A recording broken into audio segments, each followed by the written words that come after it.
எல்லோருக்கும் வணக்கம்ங்க. நான் பாரம்பரிய ஜோதிடர் பா. ரவிக்குமார். இப்போ நாம் பார்க்கக்கூடியது பார்த்தீங்க அப்படின்னா பிப்ரவரி மாதத்துக்கு உண்டான மாத பலன்களை பற்றி தான் இந்த காணொலியில் பார்த்துட்ருக்குறோம். பொதுவாக ராசியிலேயே பார்த்தீங்கன்னா மகர ராசி 10வது ராசி. 10வது ராசின்னு என்ன சொல்கிறேன்னா, இன்றைக்கி தொழில் ஸ்தானத்துக்கு சேர்ந்த ராசி. 10ஆம் இடம்னா தொழில் ஸ்தானம். அப்போ 10ஆம் இடம் அப்படின்றது யாருடைய ராசி அப்படின்னா, தொழிலுக்காரகன், தொழிலுக்கு அதிபதி சனி பகவானுடைய ராசி. பொதுவாக மகர ராசிக்கும் கும்ப ராசிக்கும் இந்த 2 வீட்டுக்கும் அதிபதி யாருன்னா சனி பகவான் தான். இப்போ நிறைய பேர் சொல்லுவாங்க, சனி கெட்டவன், கொடுமைப்படுத்துவான், சனி பார்த்தா குட்டி சவுறு, ரொம்ப சிரமப்படுவோம் அப்படின்னு சொல்லுவாங்க. ஆனால் மகர ராசியில் பிறந்தவங்களுக்கு, கும்ப ராசியில் பிறந்தவங்களுக்கு சிரமத்தை கொடுத்தாலும் சனி பகவான் என்ன பண்ணுவார்னா, அது ஒரு அளவாக தான் கொடுப்பார். போஸ்ட்மேனுடைய வேலை என்ன, நமக்கு வந்த லெட்டர் கொண்டு வந்து நம்ம கையில் அப்படியே ஒப்படைக்கிறது. குறைச்சி கொடுக்க மாட்டார், சேர்த்து கொடுக்க மாட்டார், இல்லைங்களா? அது மாதிரின்றது சனி பகவான் பொறுத்த வரைக்கும் ஆற்றுல கொட்டினா கூட அளந்து கொட்டுன்னு சொல்லுவாங்க. அந்த மாதிரி சிரமத்தை கொடுத்தாரு, ஒரு லிமிட்டை தான் கொடுப்பார். இந்த சனி பகவான் அப்படின்னு சொல்கிறவர் பார்த்தீங்கன்னா, இந்த மகர ராசியில் பிறந்தவங்களுக்கு இப்போ எல்லாருக்குமே, எல்லா மகர ராசிக்காரங்களுக்குமே இப்போ நடக்கிறது இது பாத சனி. மகர ராசிக்காரங்களுக்கு பாத சனி நடக்குதுன்னா இது 3 விதமாக நம்ம பிரிச்சுக்கணும். முதல் ரவுண்டு நடக்கிறவங்களா இருந்தாங்க அப்படின்னா மங்கு சனியில் பாத சனி. 2வது ரவுண்டு நடக்கிறவங்களா இருந்தா பொங்கு சனியில் பாத சனி. 3வது ரவுண்டு நடக்கிற மாதிரி இருந்தா ஆயில் சனியில் பாத சனி. ஒரு 7.5 சனின்னா மொத்தம் 7.5 வருஷம். ஒரு வீட்டில் இருந்து இன்னொரு வீட்டுக்கு மாறுறதுக்கு 2.5 வருஷம் டைம் எடுத்துக்குவார். முதல்ல 2.5 வருஷம் விரைவு சனி, அதை நீங்கள் தாண்டிட்டீங்க. 2வது 2.5 வருஷம் ஜென்மச்சனி, அதையும் நீங்கள் தாண்டிட்டீங்க. இப்போ 3வது ரவுண்டு 2.5 வருஷம், இது பாதச்சனி. கிட்டத்தட்ட கடல்லையே நீங்கள் இப்போ தாண்டிட்டீங்க. கரை கடக்கிறதுக்கு வெறும் 2 மாதம். மார்ச் மாதம் 29ஆம் தேதியோட மகர ராசிக்காரங்களுக்கு பிடிச்ச 7.5 விலக போகுது. சந்தோஷப்படுங்க. 1 கோடி ரூபாய் கடன் இருந்து கட்டிட்டா எப்படி மனசில் ஒரு நிம்மதி இருக்குதுங்களோ, அந்த நிம்மதி மார்ச் மாதம் 29 தேதிக்கு மேலே உங்களுக்கு கிடைக்க போகுது. இதுக்கு முன்னாடி நீங்கள் எங்கேயாவது ஒரு ஜாதகம் பார்த்துருந்தாலும், ஒரு யூடியூப்பில் கேட்டிருந்தாலும், உங்கள் ராசிக்கு பார்த்துருந்தாலும் அவங்க சொல்கிற வார்த்தை ஒன்று தான், மகர ராசிக்காரங்களா இப்போதைக்கு எதுவும் வேணாங்க, சனி முடியட்டும், அப்புறம் பார்த்துக்கலாம், அப்புறம் தான் செய்யணும் அப்படின்னு சொல்லியிருப்பாங்க. இதுதான் உண்மை. இது தவிர்க்க முடியாது.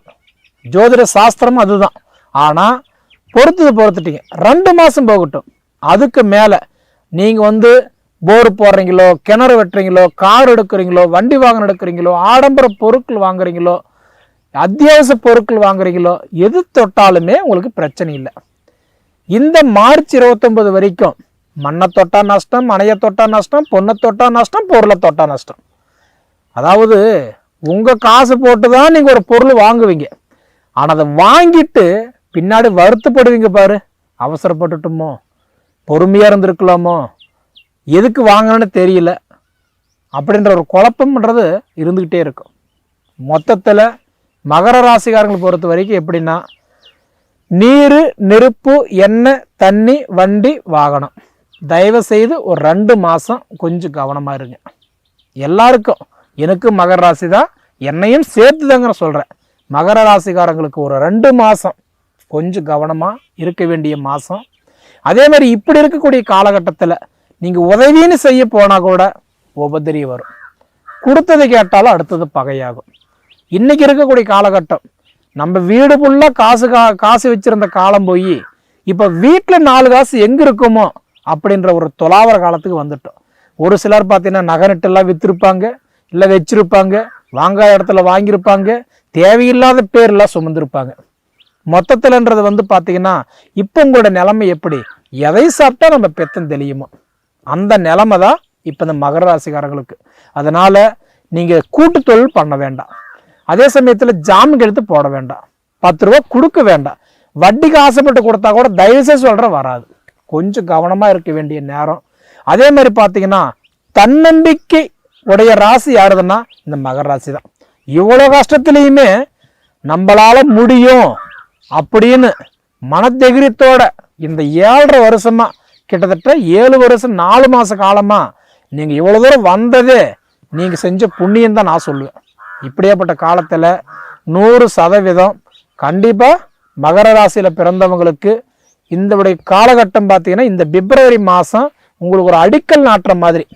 ஏன்னா 2024 வரைக்குமே ரொம்ப போராட்டம், அது பார்த்துட்டீங்க.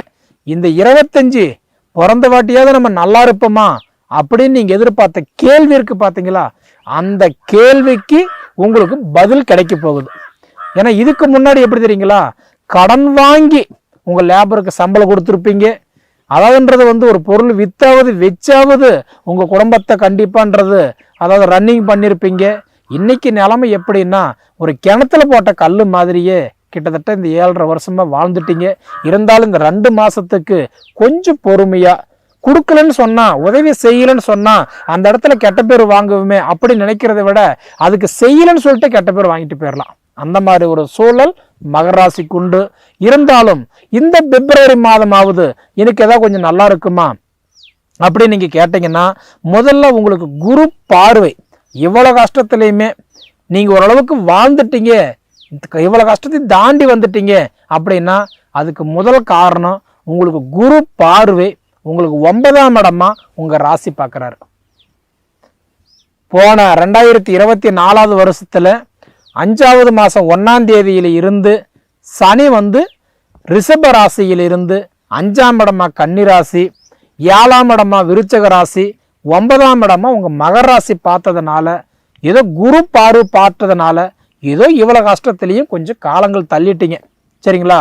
அதனால 5வது மாதம் 14ஆம் தேதி வரைக்கும் குரு பார்வை உங்க ராசி பார்க்கறது இது உங்களுக்கு கொஞ்சம் பரவாயில்லை. சரிங்களா? அடுத்தது பார்த்துட்டீங்க அப்படின்னா ராகு பார்வை. ராகு போல கொடுப்பார் இல்லை, கேதி போல கெடுப்பார் இல்லைன்னு சொல்லுவாங்க. அப்ப அந்த ராகு மீன ராசியில் இருக்க வேண்டிய ராகு உங்க 3ஆம் இடமா உங்க மகர ராசி தான் பார்க்குறாரு. ஏன்னா மற்ற கிரகங்கள் எல்லாமே முன்னோக்கி வரும், ஆனா இந்த ராகு கேது மட்டும் பின்னோக்கி வரும்.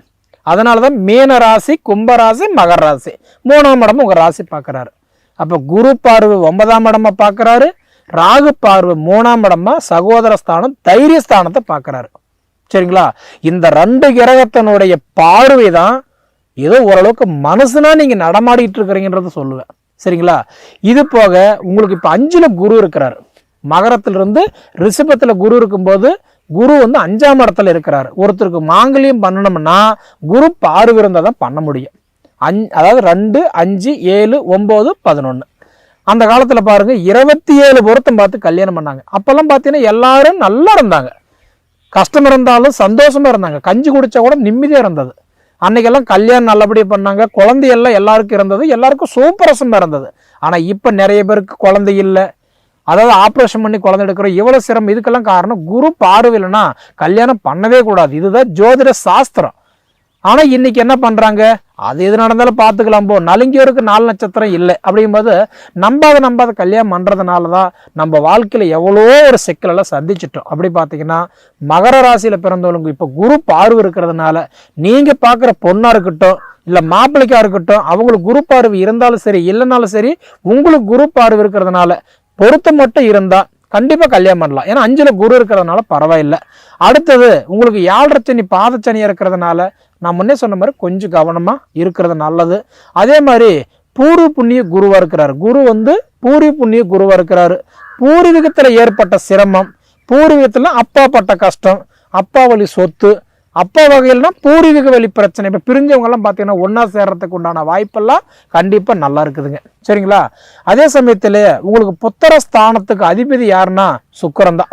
பொதுவா ஒவ்வொருத்தருக்குமே 5ஆம் இடம் தான் புத்திரஸ்தானம். அப்ப அந்த புத்திர ஸ்தானத்துக்கு அதிபதி யாருன்னு பாத்தீங்கன்னா சுக்கிர பகவான். அந்த சுக்கிர பகவான் இப்ப உங்க ராசிக்கு 3வது இடத்துல உச்சம் அடைஞ்சு உட்கார்ந்துருக்கிறாரு. நவகிரகத்திலேயே பாத்தீங்கன்னா சுக்கிர பகவான் உச்சம் அடைகிறார் அப்படின்னா அது மீன ராசியில மட்டும்தான்.